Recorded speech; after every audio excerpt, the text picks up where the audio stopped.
ठीक है, तो एक एक करके हम लोग याद करते हैं। इनका जन्म से लगा के मृत्यु तक का मैंने ईयर भी लिखा है और प्रायोरिटी वाइज 1745, 75, 87, 91, 97 और 1824। तो हम लोगों ने क्या करा है यहाँ से बढ़ते क्रम में इनका एज लिखा है। चलिए, तो सबसे पहले जो बंदा जिनका लेकर हमें लगाना है वो है अलेजेंड्रो एंटोनियो वोल्टा, है ना। अब आपको नाम से पता चल रहा होगा इनका कंट्रीब्यूशन, इनको किसके लिए याद किया जाता है, वोल्टेज के लिए या फिर पोटेंशियल डिफरेंस भी बोल सकते हैं। तो इनको वोल्टेज की वी यूनिट, वोल्टेज की जो यूनिट है वोल्ट, उसके लिए हम लोग इनको इनका जो सरनेम है वोल्टा, उसके नाम से हम लोगों ने वोल्टेज नाम है, उसकी जो यूनिट है वो ऐसे वोल्ट है। तो वी से भी सिंबलाइज कर देते हैं।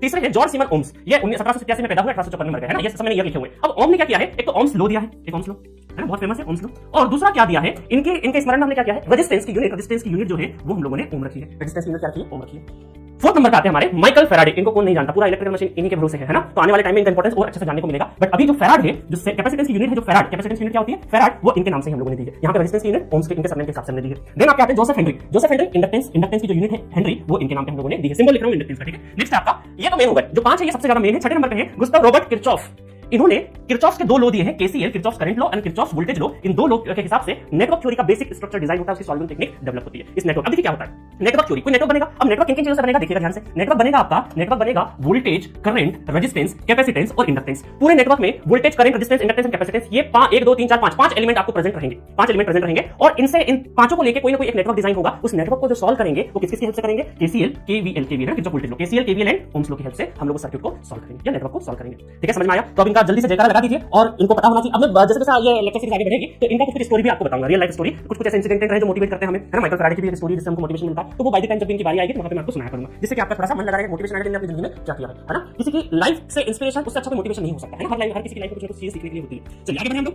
तो अब बढ़ते हैं कि ये जो है ये पूरा नेटवर्क थ्योरी है, वो तो इंजीनियरिंग ब्रांच जिनकी इलेक्ट्रिकल, इलेक्ट्रॉनिक्स और इंस्ट्रूमेंटेशन। अब ट्रिपल वाले कंफ्यूज मत होना, इलेक्ट्रिकल एंड इलेक्ट्रॉनिक्स वो भी इलेक्ट्रिकल के अंदर ही आते हैं, ठीक है। और जो लोग डिप्लोमा कर रहे हैं इलेक्ट्रिकल से, ठीक है, तो उनके लिए भी ये यूजफुल रहेगी, है ना। बहुत सारे स्टूडेंट पूछते हैं डिप्लोमा वाले हम लोग हमारे लिए यूजफुल है कि नहीं है, तो उनके लिए भी यूजफुल है, ठीक है। अब देखिए कहां यूजफुल होता है, ये तो मैंने बता दिया कौन से स्टूडेंट प्रीफर कर सकते हैं सीरीज को और कौन-कौन से एग्जाम में यूजफुल होने वाला है। तो सबसे पहला नाम आपका है सेमेस्टर एग्जाम। सेमेस्टर एग्जाम तो पास करना है, तो सबसे पहले सेमेस्टर के लिए आपका सेमेस्टर का भी पूरा कवर हो जाएगा।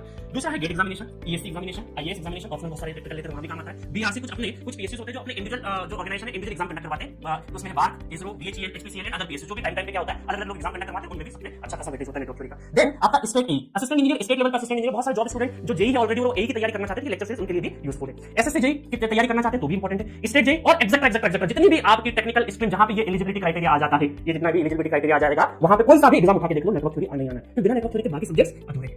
चलिए आगे बात करते हैं।